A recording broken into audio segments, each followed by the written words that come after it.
Hey everyone, I recommend you watch this video till the end if you want to take your Nigerian fried rice game to the next level. My name is Hadiza and you're welcome back to my channel. I want to send a quick shout out to all my wonderful subscribers. If you are not already subscribed, I recommend that you do so. Join the amazing team. On this channel, we make you crave the taste. We cook amazing meals. I have amazing recipes for you, delicious recipes that are easy to cook at home. In today's video, I'm going to be showing you how I made Nigerian fried rice for Eid celebration.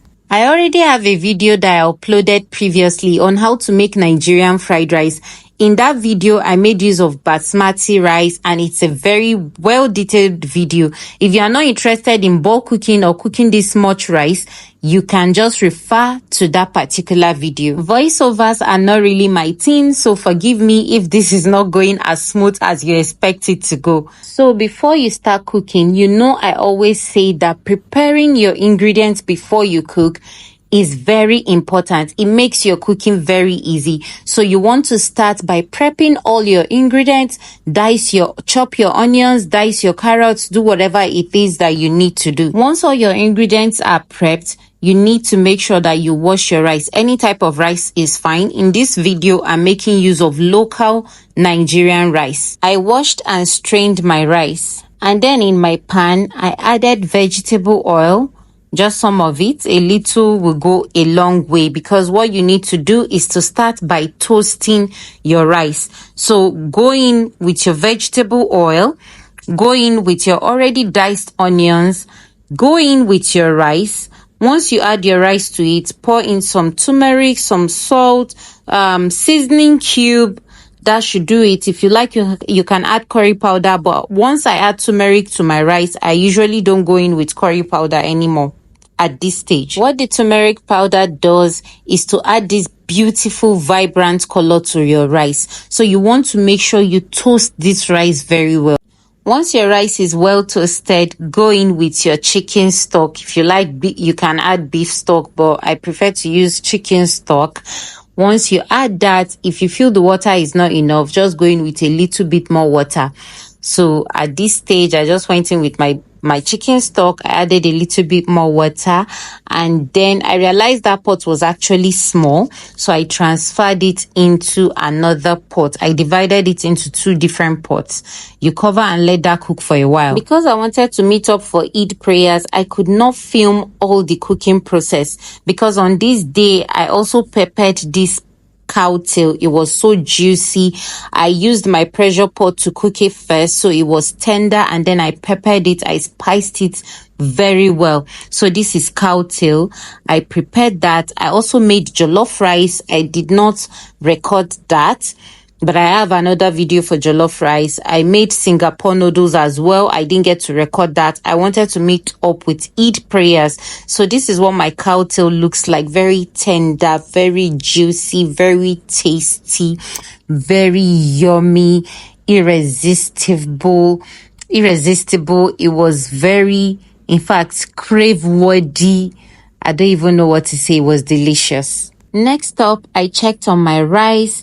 It was ready. Look at the whole steam coming out. You want to cook your rice on low heat, especially if it's local rice. You need to know the type of rice you're working with, if it's hard, if it's soft, if it's something that needs to cook for a long time and all that, if it needs to cook on low heat so that it can steam well. So by this time, my rice was ready and well cooked. You can see. Then you need to just do what I'm doing in this video so that you can let the steam out. To make your fried rice, mixing it with veggies, you need to toast it very well so that your fried rice can last for days, so that your fried rice will not spoil on time. So you need to let it get a little bit cold before you start toasting your rice further with the veggies. So here I'm just showing you how I diced and fried my sausages. I'm going to incorporate that back into the rice. This particular sausage that I'm stirring is the one I'll be using for my Singapore noodles, not the fried rice. I'm just frying this by the side. I'm using this to while away some time because I want my rice to still get a little bit cold. If it's too hot, it will not toast well. Please bear this in mind. Know this. After I was satisfied with the temperature of my rice, it was time for me to start putting everything together. So I went in with my vegetable oil first. You know we have to do that because we're trying to fry the fried rice. Next up was my carrots, because the carrot is not as strong, is not as soft as the other vegetables. So you go in with your carrots first. You want to fry that for a bit. You go in with your onions, chopped onions. You can see well diced and chopped, finely diced. You can choose to cut your own anyhow you want, but this is how I love my own. If you're using bell peppers in your recipe, that will have to go in next after the carrots and any other hard vegetables. So, but I'm not using bell peppers in this recipe, so in goes my canned sweet corn. This makes life very easy. Just know when to add it to your dish and you're good to go. Next up is my canned green peas. Is it green beans or green peas? I then realized that I had some leftover green bell peppers in the freezer. I brought that out and then dumped that in the pot as well. And finally, I added my already chopped and fried sausages, and then you give this a very beautiful mix. Just look at how vibrant and inviting all the colors are. This is so beautiful. This is delicious. While I was cooking, I realized the carrots were not enough. I quickly add some more carrots chopped, and then I added it. You'll notice we have more carrots here. I then went in with my garlic ginger paste. I usually make this at home, just blend them up together. You can see at this point I went in with my curry powder, just freestyle. I added curry powder. I then went in with my seasoning cube. Please let it be to your taste. I'm not giving you any particular measurements in this video. After that, I went in with my salt. Please make sure it is to your taste. Don't follow what I have here exactly, because the rice measurements may be different. It depends on the quantity that you are working with. Once you've added all your seasonings, you want to give this a very good mix. Give it a nice mix, fry it for some time before we then go in with our rice. Once you are satisfied with how tender your vegetable looks, remember that you're still going to go in with your rice, so it shouldn't be overcooked. So once you're satisfied with what it looks like, they form parts. I don't know if it's just me, but I get excited when I begin to mix the rice with the vegetables. You're going to see what I'm talking about. Now begin to add your rice bit by bit. Once you add in the rice, you give it a good mix. You add more rice, you mix it again. Just look at it. Isn't this pleasing to see? Isn't this pleasing? This makes you even, this makes you, what's the word for it? I'm still looking for it. This is mouth-watering good. This is finger-licking good. If you see fried rice that looks like this, I'm sure you just want to dig in. And I always tell people, it's not that you don't like fried rice, it's because you are not using the right amount of vegetables that you should be using in your fried rice, in your Nigerian fried rice. This is what makes a true Nigerian fried rice. Enough vegetables. Oh my God. At this point, I was already satisfied with how my fried rice was coming out. Remember, as we're adding the rice, we're toasting it. We're bringing everything together.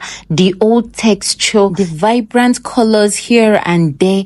And oh my God, the flavors that makes this a true Nigerian fried rice. The combination of all the seasoning and everything that we added to it, and the love that we used to make this rice. This is the best Nigerian fried rice recipe, if you ask me. To add a final touch to your Nigerian fried rice, the last thing you want to add is your spring onions. Just look at the green colors. It's bringing out the old fried rice and making it look even more beautiful and presentable. So once you add that to it, you want to give it a toast one more time. Toasting your rice is very important. It makes it last longer. Remember this. Give it a toast. Give it some more toast. Let everything marry each other. Let everything marry each other. And then your rice is ready to serve. I honestly enjoy toasting my fried rice. I'm going to post a video, a short video showing you how I keep toasting my rice to the extent that I will even forget that I really have to serve the rice because of the beauty. Anyways, I stopped toasting it. I poured everything into the cooler, and then this is the display of everything I made, from the yummy fried rice to the absolutely delicious Nigerian jollof rice, to my Singapore noodles, which is always a hit every time I make it, and also my peppered chicken, and my well-seasoned and tender cow tail. What do you think about this? Thank you for watching. Don't forget to like, share, and subscribe. God bless you, and see you in my next video.